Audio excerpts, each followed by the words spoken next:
Okay, good evening, everybody, or good morning if that's where you're watching. This is Grant Willis from the Amateur Radio Experimenters Group.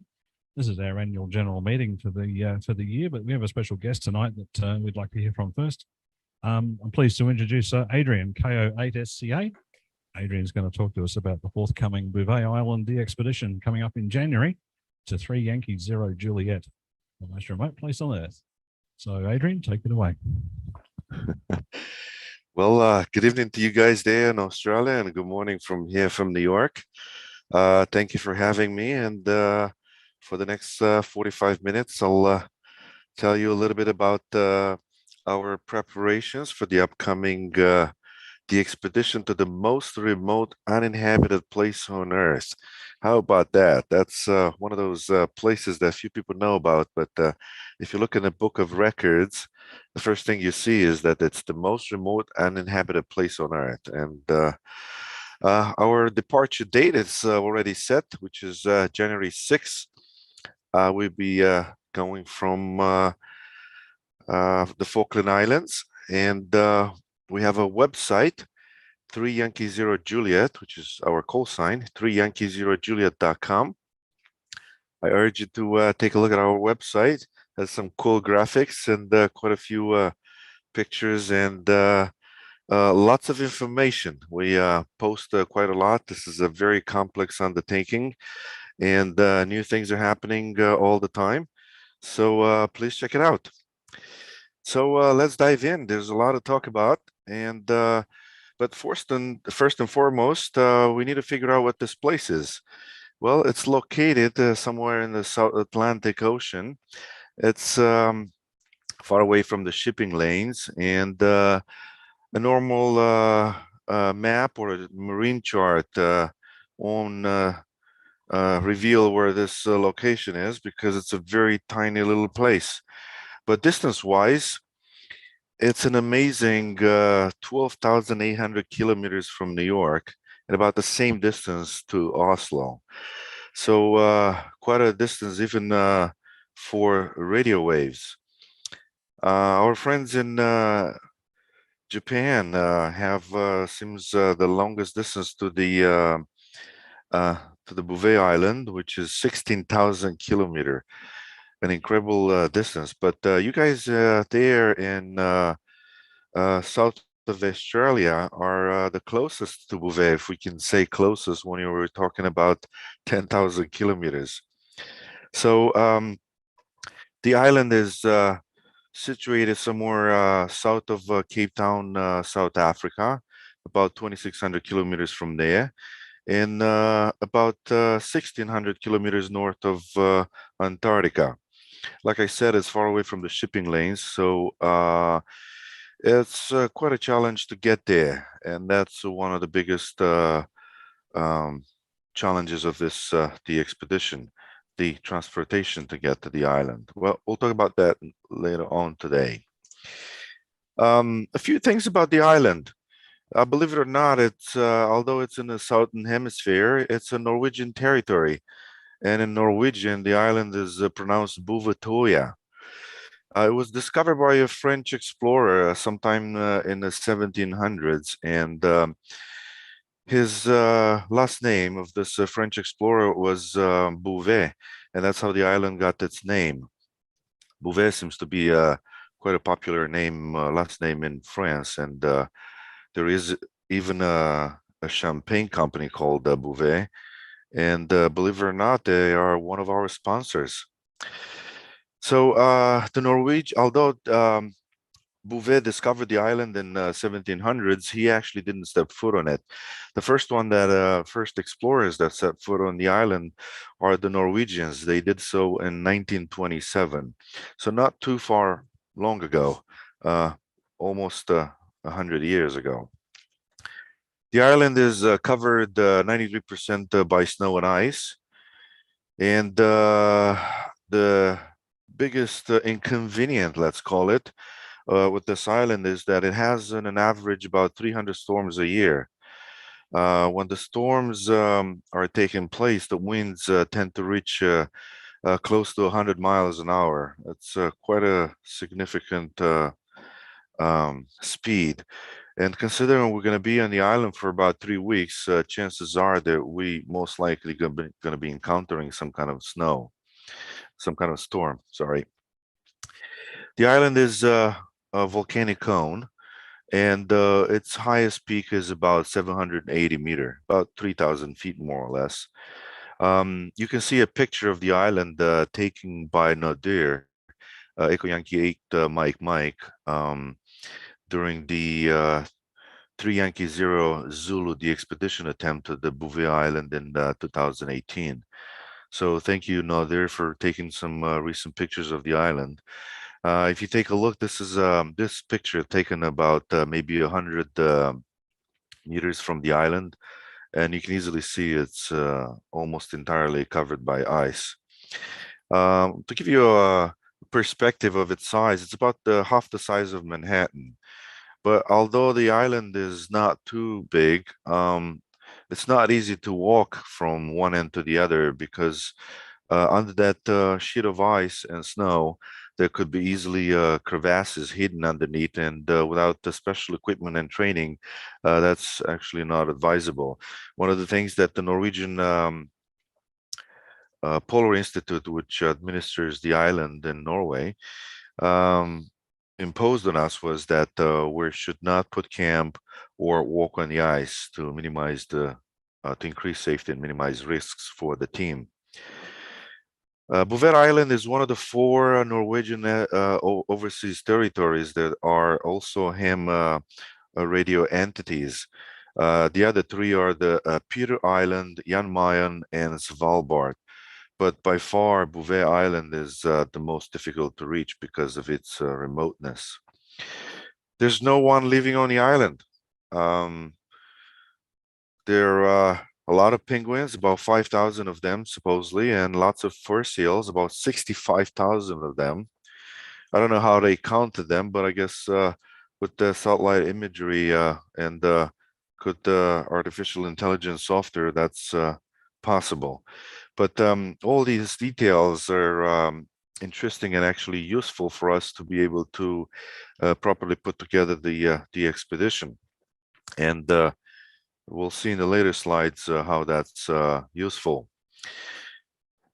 Believe it or not, in the past, there only has been one DXpedition to Bouvet Island. So the expedition 3Y0 Juliet will be the second DXpedition to Bouvet. The first real DXpedition to Bouvet took place in 1989. It actually was December 1989 and January 1980. That DXpedition 3Y 5 X-ray made about 47,000 QSOs. Now, there have been activations of the island, quite frequent, I should say, in the 70s.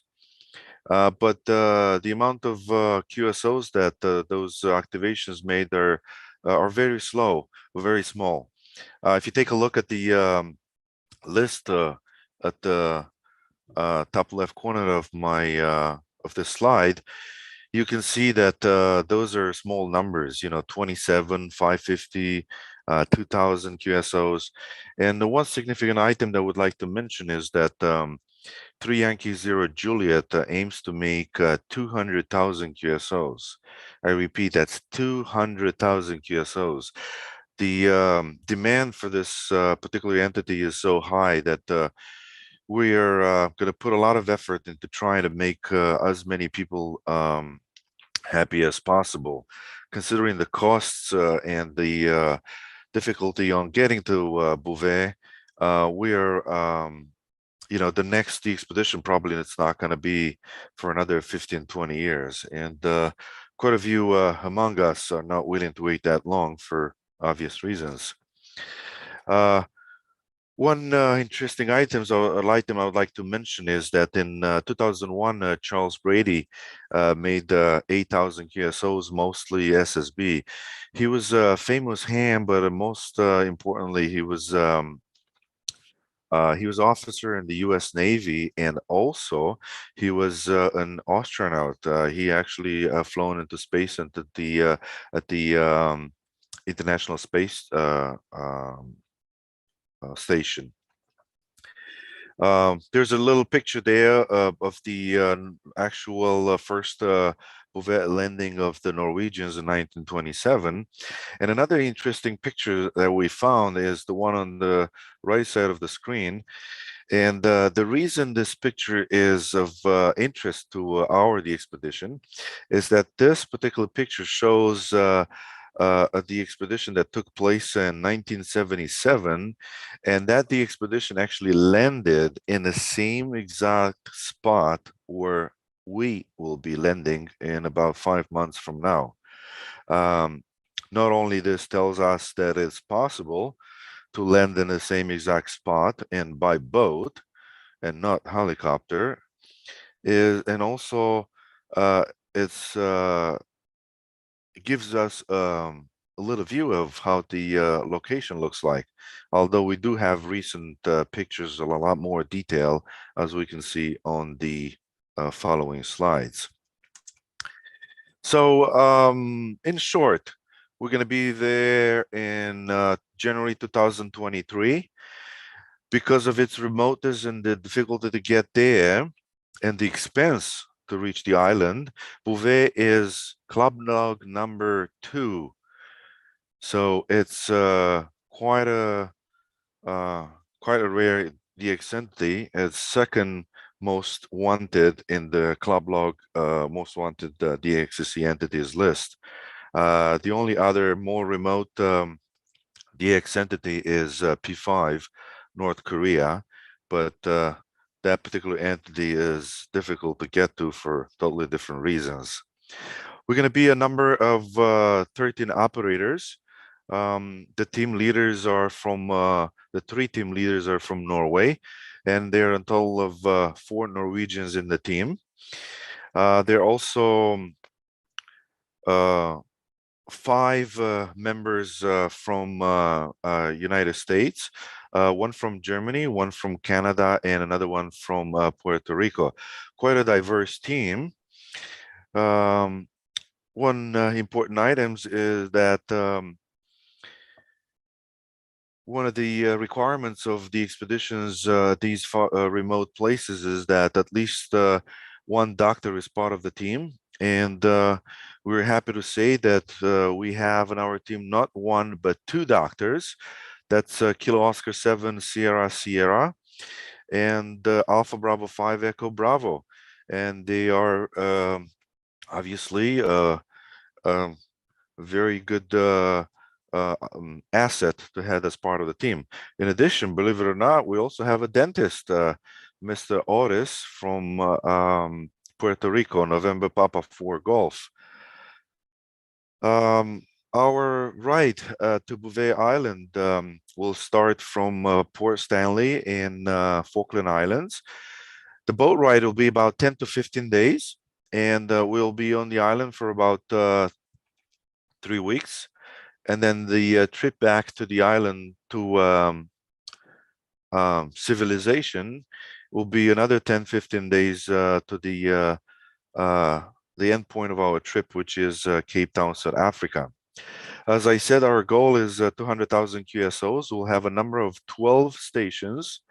Our focus will be CW and SSB, the human modes, but we will definitely do FT8. We'll be attempting something called SO2R, which is a single operator 2 radios. This is so that while an operator doing CW or SSB, that same operator could also access a computer that will do FT8, allowing the operator to increase the number of QSOs a minute so that we can reach our goal of 200,000 QSOs. We have some diehard RIDI operator in our team, so we'll most definitely going to be trying to add some RIDI QSOs to our logs. This is some pictures of our team members. They're all operators that have been to quite a few of the expeditions, and some of them were quite famous from that point of view. And if you're curious, please visit our website, 3 Yankee 0 Juliet Each team member has a little biography, and you can see the amount of DXpeditions each of the operators have put together. One of the other things that I would like to mention is that the team leaders, the Norwegian team leaders, put together somewhat younger team when they decided to go to Bouvet.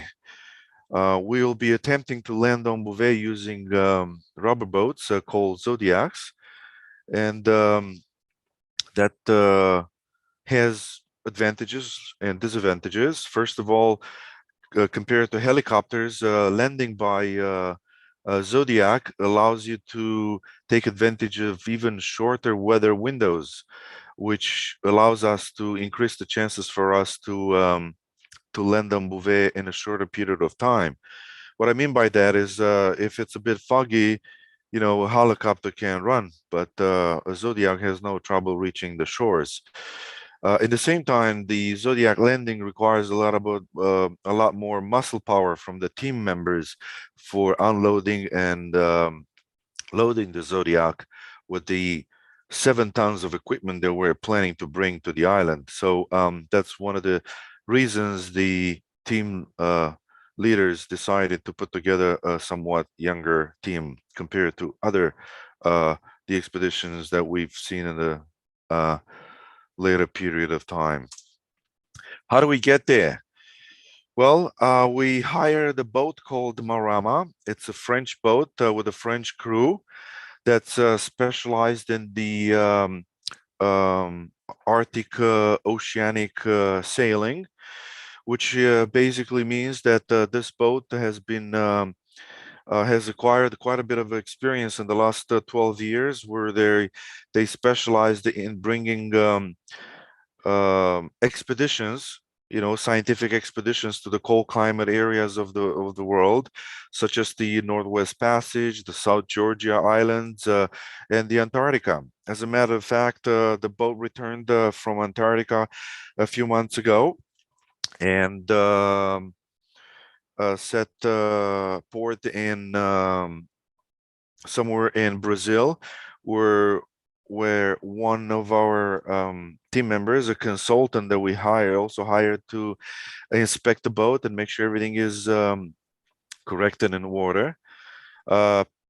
This boat with a crew of 4 people, it's a sailboat, and a sailing terms, it's called a ketch because it has 2 masts. The boat used to be a racing boat, so it's using its sails can reach some incredible speeds, and if the wind is in our side, as well as the weather, we can reach Bouvet Island in about 10 days or even less. Each day that we get that we get on the island sooner, it's another day, an extra day spent on the pileups. In addition, by using sailboats, in addition to the engine that the boat has, the sailing allows us to not only get there faster, but go there cheaper. Considering the fuel costs that have increased recently, every liter or gallon of fuel, diesel fuel that we save is another little expense that we can get rid of. So that's a very important item that we took in consideration when the team leaders have chosen this boat to take us to Bouvet. Basically, we're going to be using sails as much as possible, but the boat also has an engine. It's also a very good backup setup, and that comes in handy considering the past mishaps of previous attempts to land on Bouvet. These are some pictures that the boat skipper, the French boat skipper, sent us from recent journeys of Marama to the cold Arctic areas.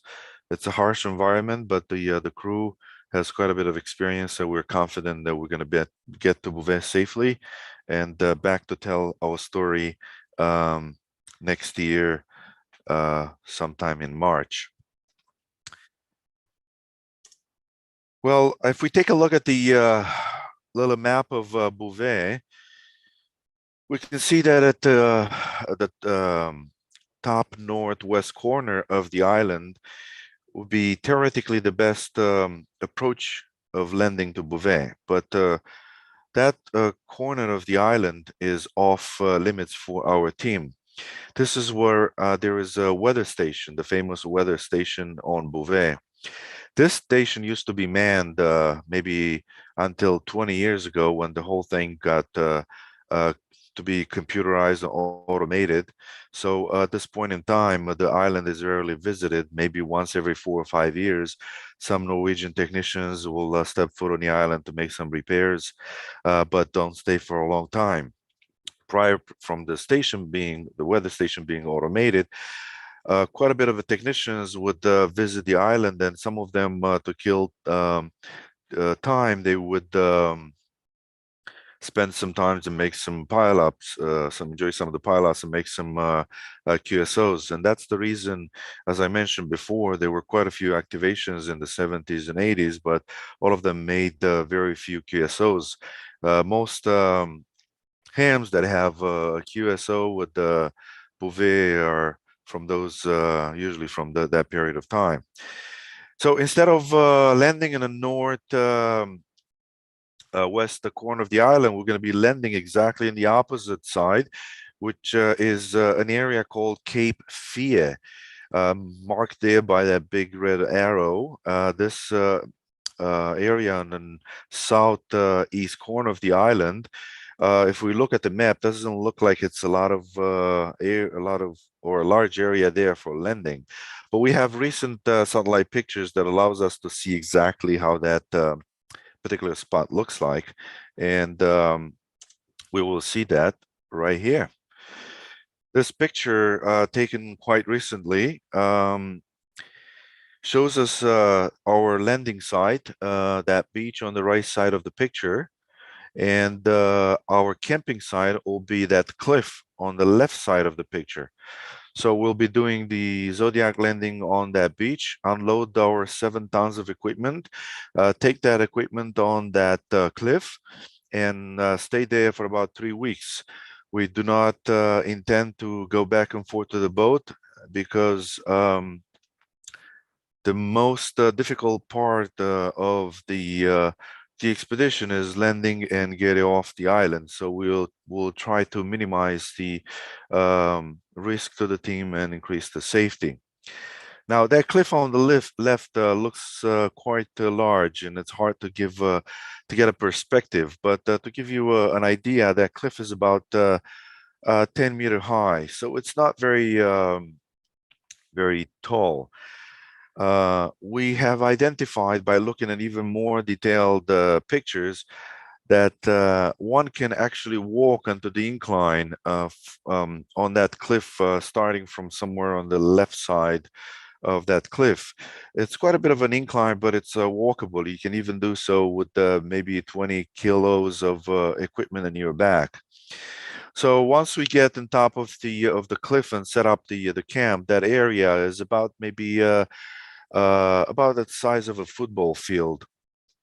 And right at the edge of the cliff, we're going to be installing an A-frame type of system, like a little crane that using an electric winch will allow us to lift the heavy items like the generators or the barrels of fuel and water.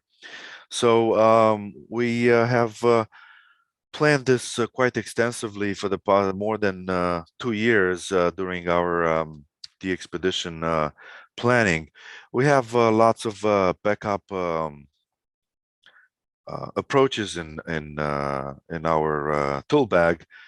As a backup, for example, we're also attempting to climb that area where you see a little bit in the middle of the picture. There's a little waterfall.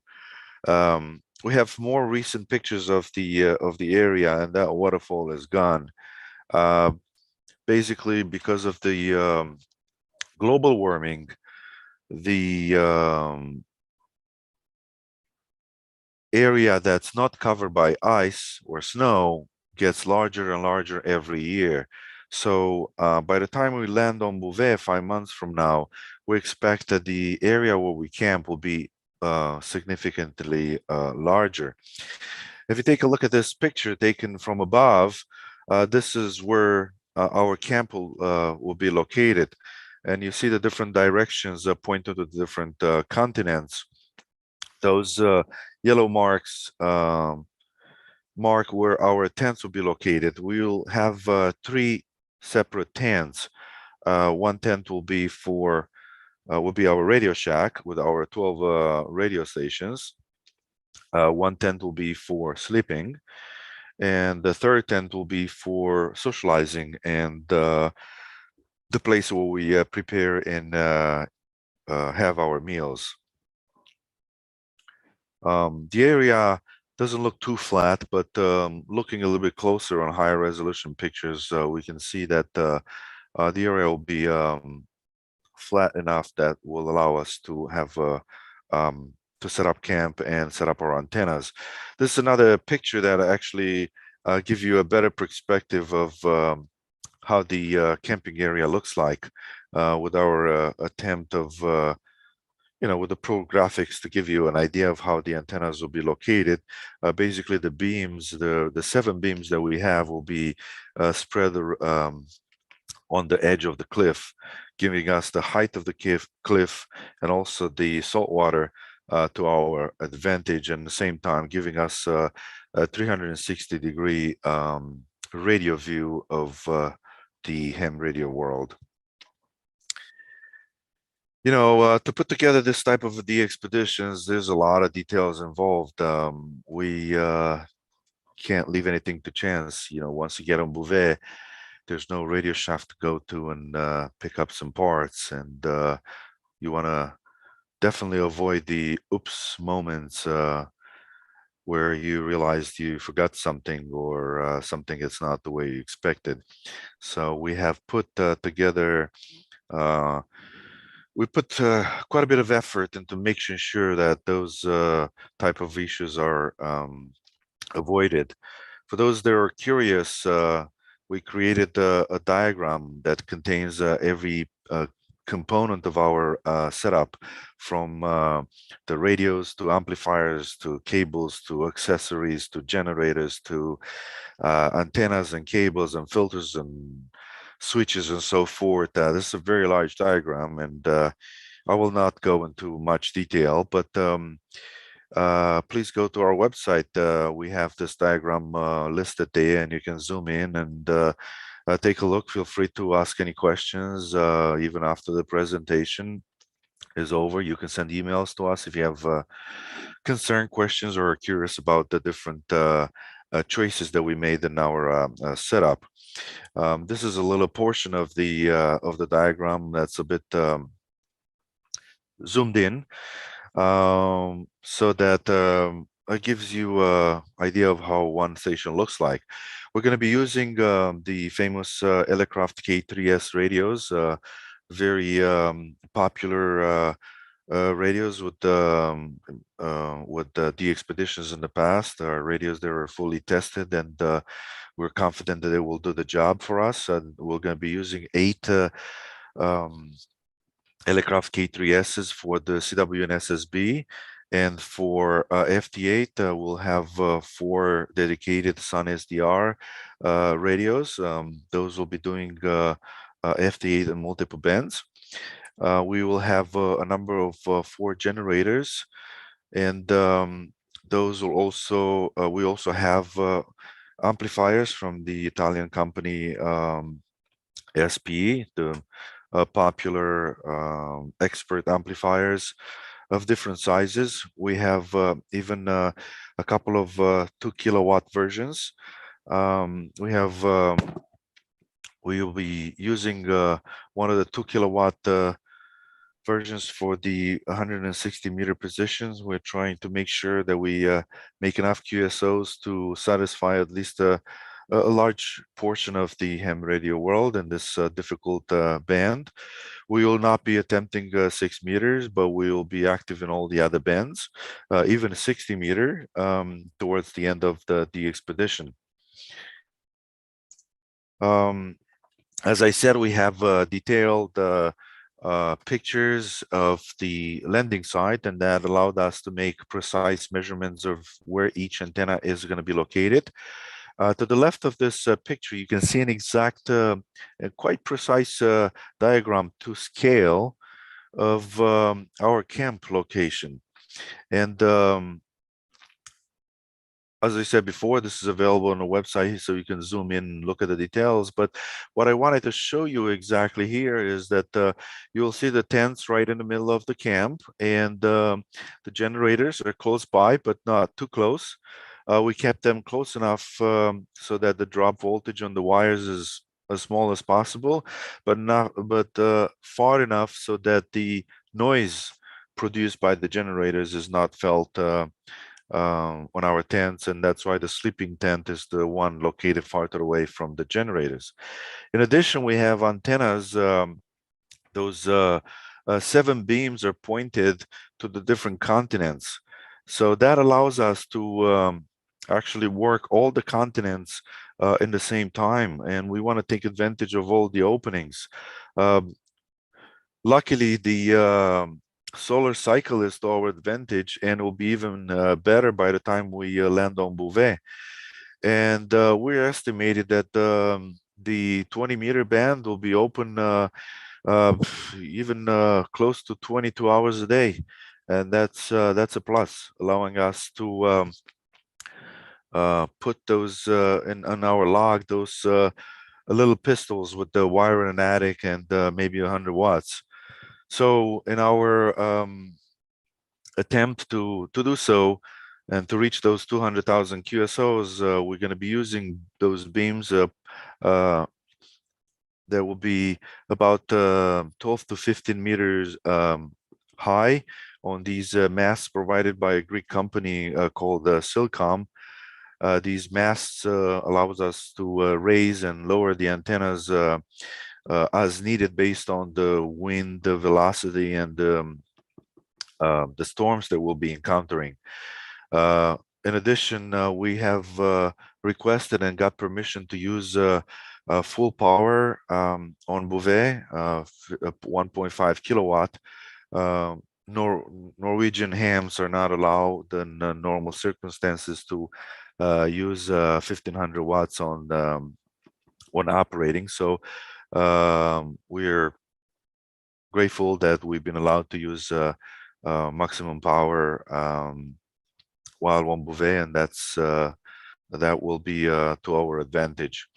One other item that I wanted to mention, if you take a look at the right at the top of our camp, you will see our receive antenna provided by Lima Zulu 1 Alpha Quebec. A receive antenna, this antenna is quite important because when you have that many stations, 12 as I mentioned before, close by, you run the risk of interference from each other. In addition, beverages do not work well next to salt water, and as such we had to find a solution that allows us to receive a lot better, but at the same time we needed a receive antenna that's ground independent, and that's this solution turned out to be to give excellent results in our tests that we did in Norway. As I said, though, we chose the K3S radios because they are light. They have this interesting feature called the diversity, where it allows you to receive on 2 different antennas in the same time, again increasing the chances to hear the little pistols. These little radios are quite convenient. They have a receive antenna port and just one USB port using a regular USB cable that makes it very easy to connect to a computer. You know, I won't have the time to go over each and every feature that this radio has and the reasons behind it, but the fact that these radios have been used in so many successful expeditions in the past, and that's all we needed to make a good decision. We also installed 200 hertz filters, crystal filters on all our K3S radios to make sure that we'll be able to be selective in the heavy pileups that we expect in the CW. These radios that we have, are basically provided, some of them by Elecraft, some of them by the team, and some of them by very good-hearted hams. And that's that the same applies for the SP amplifiers that we have. We have provided each station on Bouvet has an SP amplifier, and we also have a few as a backup. A few of them were provided by the vendor, but at the same time, also some of these are provided by the team members and some of the companies. And one of them I would like to mention is the remote ham radio. It's the famous remote ham radio company that allows hams around the world that don't have the ability for a good antenna to actually log in with a simple computer and be able to enjoy some pileups, hunt for DX, and basically feel like a big gun for a few minutes or hours. We have purchased brand new Windows-based computers, and we installed quite a bit of software and then everything that we needed. We don't expect we're going to have a good internet connection on the island, so everything has to be already loaded on these Lenovo branded computers. There's a lot of accessories and equipment that goes into setting up a complex station like this. And one of the things that I wanted to mention is that the Ukrainian company Rig Expert furnished us with quite a few of their high-end antenna analyzers. We thank them, and our hearts goes to the hard times that they go through at these times. And these antenna analyzers will allow us to be very quick in installing multiple antennas at the same time by different team members. These are waterproof, and they're quite a sturdy analyzers. They're excellent for the expeditions. In addition, we have all kind of gadgets. We have at the bottom left, this blue little box is optocoupler. You can insert this on USB cables to prevent the RF from going from the radio into the computer, increasing the stability of the setup. We have WinGear boxes to allows us to have a perfect CW signals, and you know, all kind of cables provided by different vendors, and even this interesting gadget at the bottom right picture at the bottom right corner of the screen. It's a GPS unit. When you're far away on the island like Bouvet, you don't have internet to sync your clock on the computer for the FT8, which is, we all know that that's a requirement. So then you use this type of GPS connection that uses satellite to give you a perfect time, and there's a little box connected via USB. And this is a test was done at while I was operating from 4 UN, and it showed us how easy it is to use such a device and bypass the issue of not having a good or internet connection at all. Nothing is left to chance. Like I said, preparing for the expedition like this, more than 2 years, it's quite an undertaking. During the harsh winter on Bouvet, I'm sorry, during the harsh winter in Norway, our Norwegian team members attempted to test each and every piece of equipment. As you see at the top left, there some of the team members are testing the spider beam 80-meter and 160-meter antennas. We also tested a way bringing a Zodiac with the equipment on an unmanned fashion from the main boat Marama to the shore, and that's pictured there at the bottom left of team members trying to find solutions that will decrease the time that it takes to land on the island and increase the time to decrease the safety of the team. At the bottom right, I have a picture of one of the actual tents we'll be using on the DXpedition. It's shown there in the garden of our Norwegian team members. These are made by a company in Norway specialized in Arctic tents. We're very confident that they provided us the perfect solution. They customized a few items according to our requirements. And we believe that these people in Norway know what they're doing when it comes to equipment for heavy winters. Every team member was tasked with the one item or another. For example, here are some pictures from some of our team members from New Mexico and Arizona testing the different antennas. Each team member was in charge for setting up different types of antenna. For example, one of the beams was here in New York with me, and I assemble it and disassemble it many times, trying to figure out a way to do it as fast as possible, figuring out what backup parts you would need in case something happens, and what happens if you drop a few of these nuts or bolts while you're installing it, and color coding everything, so when you get on the island you minimize the amount of time it takes to put the antenna together, considering the harsh environment of the wind.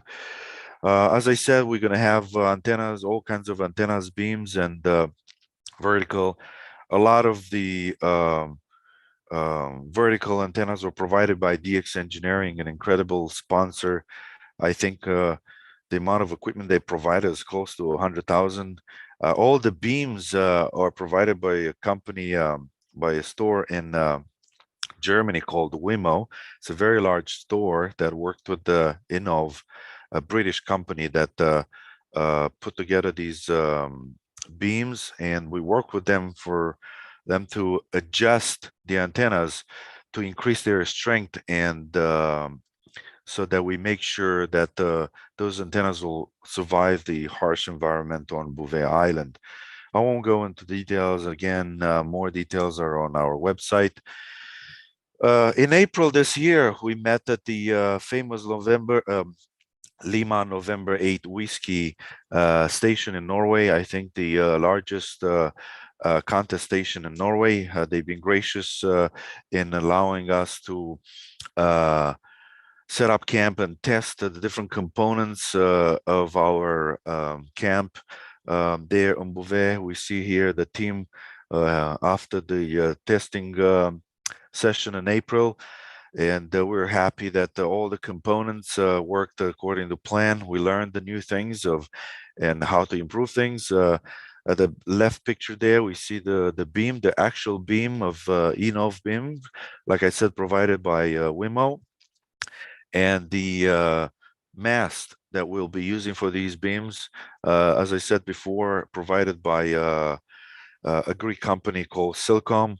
We worked with them, and they created this aluminum mast with a very thicker walls, but at the same time very sturdy and light, that will allow us to increase the signals coming from Bouvet. We tested everything, believe it or not. We even tested our toilet. One of the requirements that we have imposed on us by the Norwegian Polar Institute is that everything we take to the island has to come out of the island, and that includes human waste, and that's quite a challenge, to say the least. These are some of the pictures, again, taken during the testing in Norway that took place a few months this year in April. We'll have quite a bit of equipment that will be taken to Bouvet, an astounding 7 tons. but considering we'll be camping for 3 weeks in a harsh environment and we'll be a team of 13 people, we have to make sure that everything we need is there with us so that we are independent of the boat.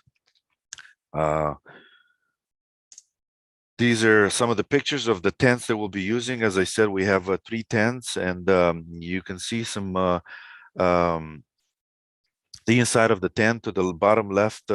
This will be the sleeping tent. We'll have 6 cots.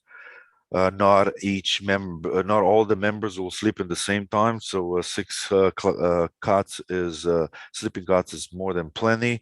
From the outside, the tents don't look that big, but if you take a look, they're pretty spacious. We'll have 8 human modes, CW and SSB position installed inside the tent. And as I said, we have another 4 FDA position that the operators will be accessing while they are running CW and SSB pileups. So we have 8 positions spread around the round tents, the igloo type tent. As I said, these are made by the Norwegian company called Arctic Lavo. You can take a look at their website. They have some interesting products, and you can easily tell this company really has quite a bit of experience in dealing with the harsh polar climate. One of the main important and centerpieces of our camp are the generators. We have purchased these generators. We have 4 generators and the 5th one as a backup. These are made by a company called Hyundai. They're diesel generators. We'll be using the same fuel that the boat is using. Quite a convenience. So considering we'll have to carry all this fuel on shore, on Bouvet and canisters, so it's not going to be an easy task. These are generators provided up to 5.5 kilowatts of power.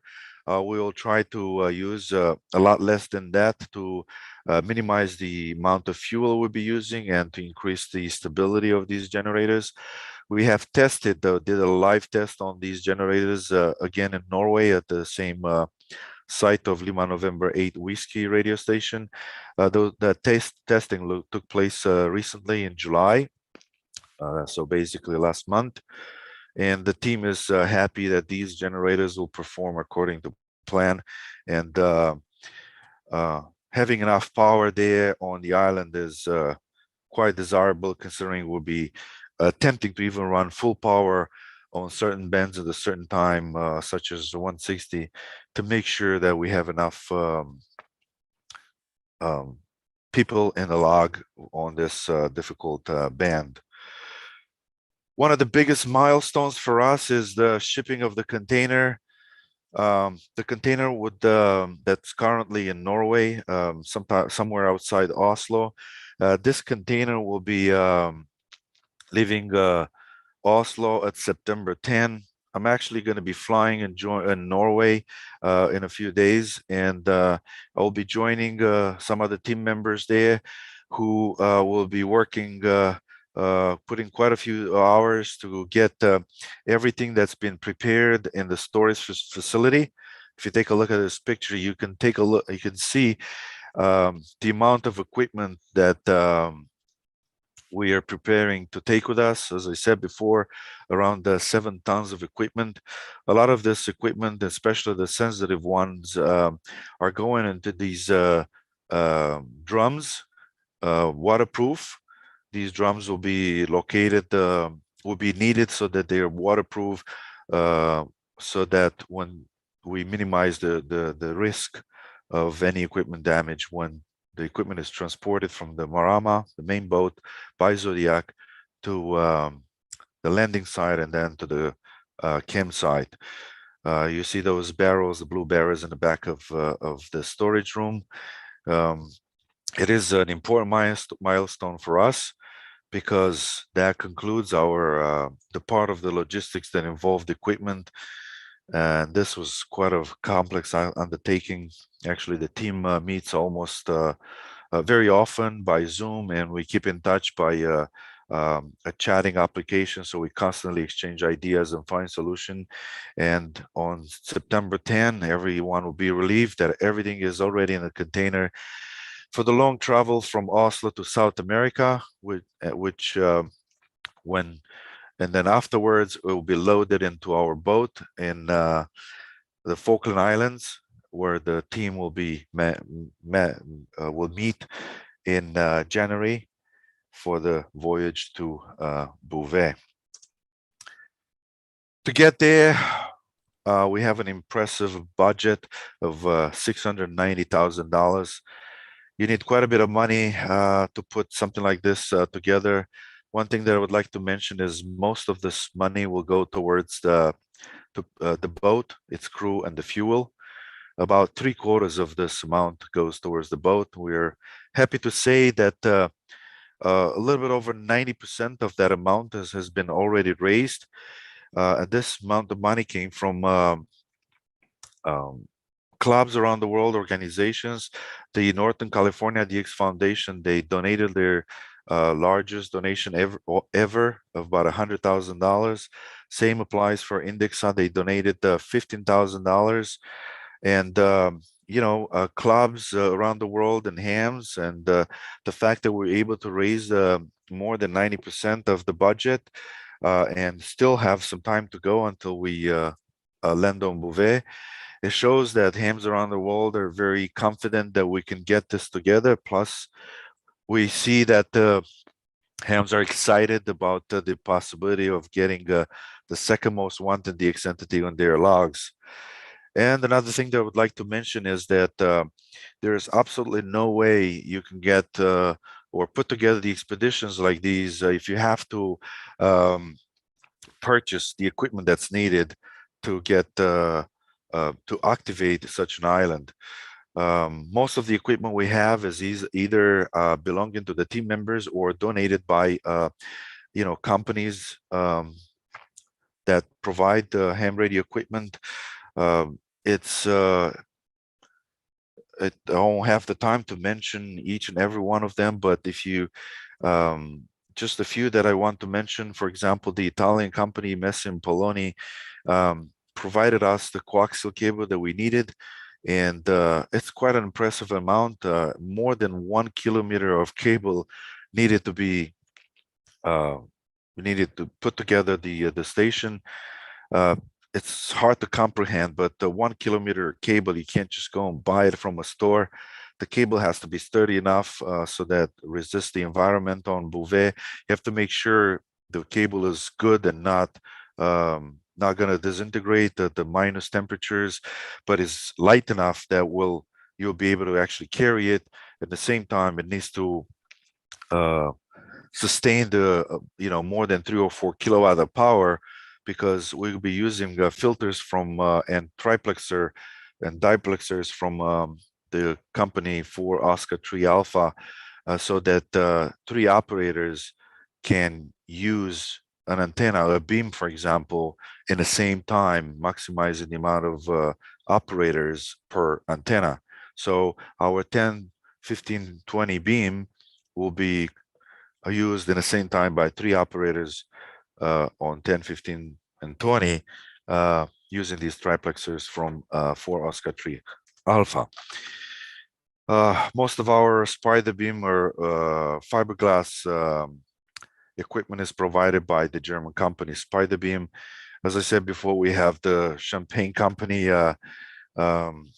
French company Bouvet, that provided the funds, and also champagne that we use for raffling at Dayton and other Hamfest around the world. And please visit our website and thank our sponsors, because there's no way we can get there without these sponsors. Considering we've been working on this DXpedition for more than 2 years, I can talk about preparations for hours, but I'm going to turn the microphone back to you guys, and for questions, I think that will be I'll be able to answer any questions that you might have, and clarify any things that are not clear enough. So please go ahead and if you can, please support our DXpedition. Again, our website is 3Y0J and please take the microphone away, and I'm waiting for questions. No worries. Thank you very much, Adrian.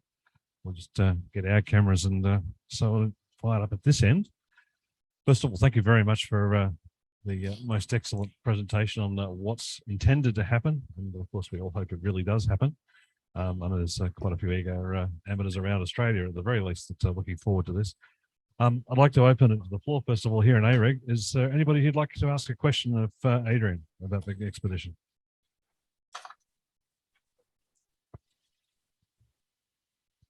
Yeah, the question is, how are you guys going to keep warm over the 3 weeks?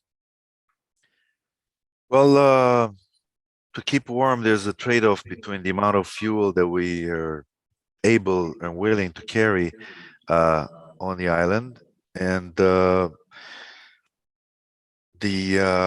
ability to stay warm and be productive. So we have systems to warm up the tents using paraffin, and we tested those in Norway during the Norwegian winter, and they work pretty good. Those systems have the ability to produce heat, but not produce any fumes or smoke, and that's desirable in a tent that's mostly enclosed to keep the heat in. For safety reason, we will not be warming up the sleeping tent and only the operating tent. For the sleeping tent, people will be the team members will be bringing high quality sleeping bags rated for very low temperature. So that's our approach. Also, the cooking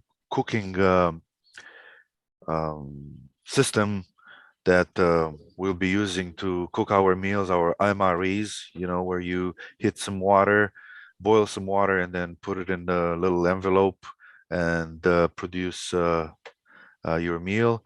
That will also produce some warmth, and of course, coffee and tea. Hot coffee and tea will also be an element that we will be using to stay warm. I guess it'll be fair to say, Adrian, you're expecting your amplifiers to keep you warm as well. That's true. Especially the 2 kilowatt ones. We have high expectations on that one.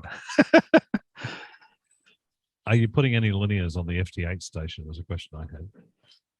No, our approach is that the amplifiers that we have will be used for the human modes stations, the 8 human mode stations. The FT8 radios will be running constantly, like I said, in a SO2R configuration, where the operators will be using those in parallel with their CWSSB pileups. Of course, we have a backup system in place, meaning we have cables available that will allow us to connect the FT8 stations to amplifiers if need arises, meaning that if we sit there and the propagation is absolutely bad and we're not able to keep up the rate, we will be flexible into doing so. But our main goal is to focus on the human modes, and we stand by our promise.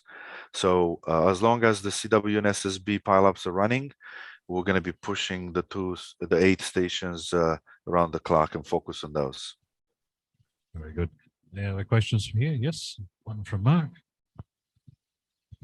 Oh, hi. Will you be uploading logs live? And if so, how on earth would you be doing that from down there?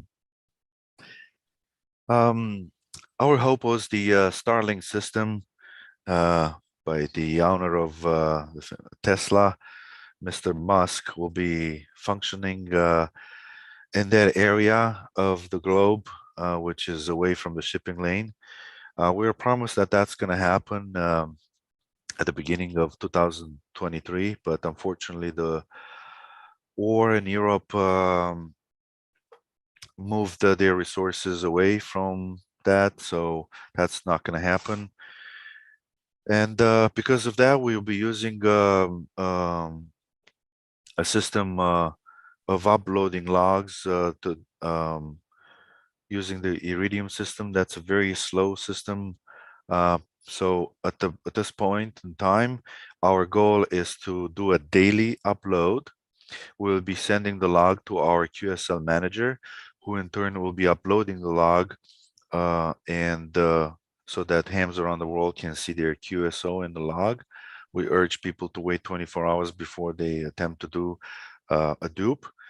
Also, considering the weather on Bouvet, which is constantly foggy and windy, we might not be able to lock our satellite system onto the satellite and such. There could be days when there's storm or bad weather that we're not able to upload our logs. But we will have a few satellite phones, and we'll keep in touch with our pilots and our QSL manager, and they will disseminate the information to the hams around the world, so that if in a particular day we cannot do the daily upload because of weather or who knows other reasons, then we urge hams around the world to check the last upload date and time, so that again, don't do duplicates unless absolutely necessary, so that it gives chances to others to get into the log.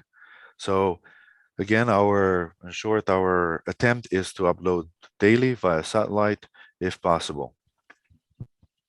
No worries. Thank you. Is there anybody on Zoom that would like to ask a question? Yes, I'd like to ask a question. How much liquid fuel in total, so in diesel and paraffin, will you be taking? Unfortunately, I don't know the exact numbers. I was not in the part of the sub team that was involved in that, but I promise to send you an email with exact numbers. That's okay. You'll hopefully have enough fuel. You've worked it out, obviously. So yes, we worked out the numbers and added about I think, from what I remember, 35% extra as a backup. Actually, like as I said, our intention is to be on the island for 3 weeks, but we have calculated everything from fuel to water to food, so that we increase that time by 30%, so that if there are difficult windows and we are forced to stay longer on the island, then we have everything that's needed to safely do so. So that includes fuel. It's going to be quite a bit of an amount.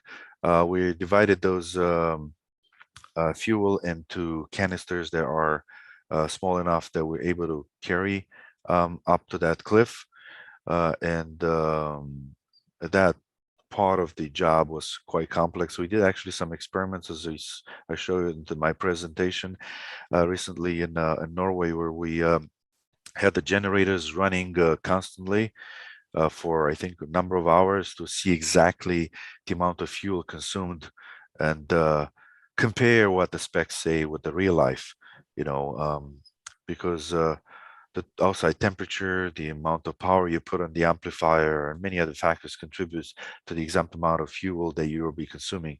So you can't really do an exact calculation unless you do a real life test, and that's what we did in July in Norway. Yep. Thank you.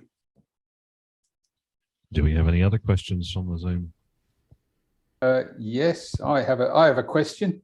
How confident are you that the tents and other equipment are going to survive the likely storms you're going to get? We have worked with this company that provided the tents.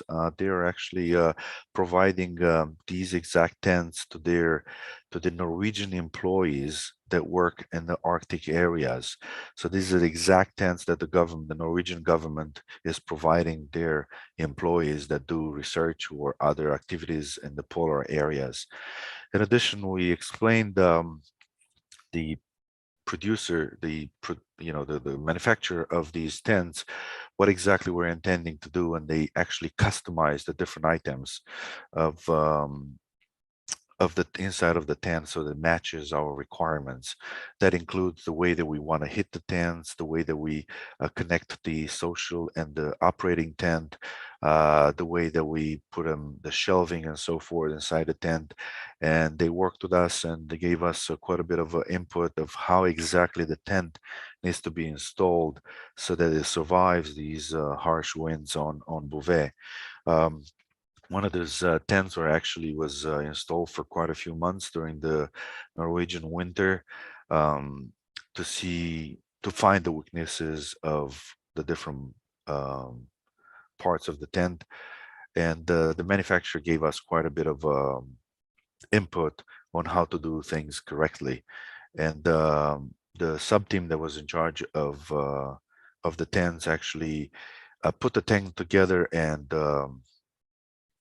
disassemble it many times to learn about what backup parts are needed, how to do it fast, what parts might be are weaker than the others and so forth. So we're confident that this is going to work. I mean, if these tents are good for scientists staying at the polar areas for months and they're successful in doing so, then we're confident we can do so as well. Okay, thank you. Thank you very much. Are there any other questions from the floor here, first of all? Yeah, there's one more. Mark's going to ask a question. Good, Adrian. Again, on the tents, wondering how you're going to anchor them. That looks pretty rocky, that surface. And just as a hint, having been in those climates, if you can get yourself some electric socks, battery-powered socks, really great while you're sitting there all day operating. Go ahead. That's a good idea. Actually, I've purchased an electric jacket. Somebody suggested it, and I tested it in my recent DXpedition last week in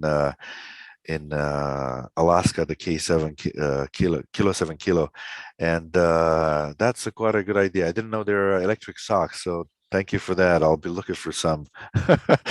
Okay, regarding the anchors, that was quite a debated subject among the team members. So we have multiple solutions, a solution and a backup and a backup to the backup. But the main goal is, because it's a rocky area, but based on basalt rocks, our intention is to drill into the rock and install bolts that are used then to anchor the tents and the antennas. We also have backup solutions like rebar anchors and some other things that we can hammer down, but our main intention is to drill into the rock with the sledgehammers and install the bolts that are sturdier than other solutions. In our high-resolution pictures that we have that were provided to us by the Norwegian Polar Institute, we can see that we got plenty of large rocks, and although when you look onto the ground, you see lots of gravel underneath that thin layer of gravel. There are quite a bit of they're actually sturdy rocks that we can use to anchor. We also have we anchoring the antenna on 4 different points. For example, the beams are anchored at 4 different points at 4 different levels. So that's another thing that we are confident that will contribute to the stability of the large antennas. In addition, like I said before, the Greek silicone masts allows us to lower the antennas, still operate at a lower height, but wait until the storm passes and then maybe put them back again. Also, the tent manufacturers showed us the proper way of anchoring the tents. It's one of the key elements into making sure the tent stays up when we encounter one of the storms. So these bolts, they're intended to be put into the rocks, obviously have no way of coming out if you don't desire so, are the same type of bolts that are used by climbers. So it's we put quite a bit of work into thinking into finding the right solution. And we actually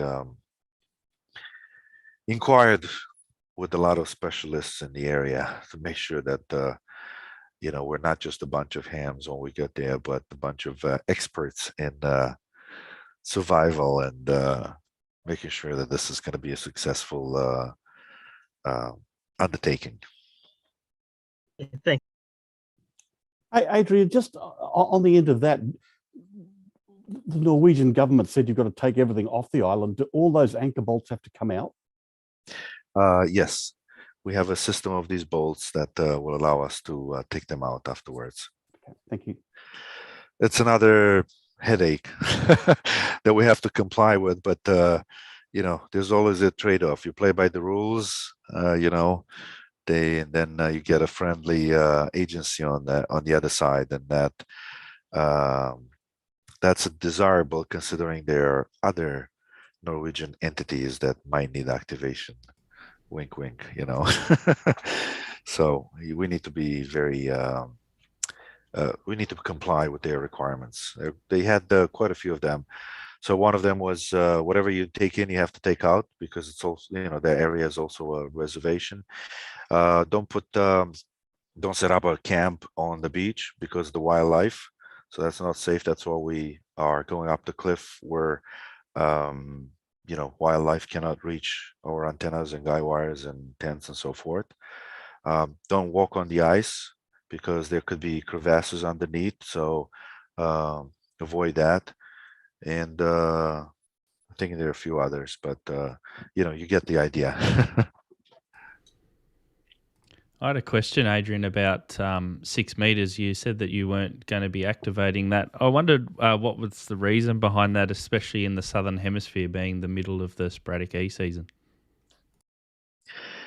We're going to be doing some 6 meters from the boat. We'll be activating the on a vertical, activating the different sections, let's say, as we approach the island. Unfortunately, to be successful in 6 meters, you would need a beam, quite a significant larger beam.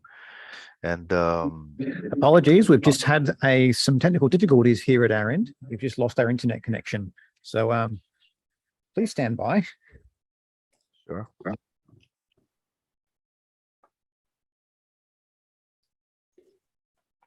Adrian, while we're waiting for that, one thing to keep in mind too, that time of the year, grey line in Adelaide is grey line on Bouvet. It's just perfect. So as I started my presentation, I said that you guys are the luckiest ones. Yeah. You have the easiest shot, and like you said, the gray line corresponds. And Hello. So okay, Adrian, we've lost it at this end for a minute. We're back.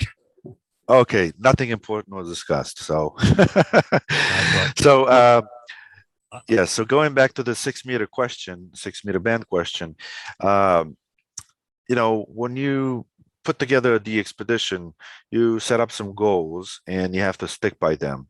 And number one goal is putting a new one in the logs of the many hams around the world that need a new one, which means be very active in 20 meters, 17 meters, 15 meters, where you can increase your chances to work the little guy that has just a little radio, 100 watts, and a little wire in the attic. Those type of people are the ones that we are targeting first, because the last activation was quite a few years ago, and the next one is going to be quite a few years ago. So the younger hams coming to the hobby, they don't have this one. Now, when we go there to do so, we're thinking we will need about 200,000 QSOs in the log, and if that gives us at least 50,000 unique stations, that we kind of reach our goals. Now, putting together a 6 meter show requires a lot of equipment, large antennas, and a beam of that size is quite a challenge to keep erect on the storms of Bouvet. And secondly, you need manpower to fix that antenna. You need manpower to make QSOs in 6 meter.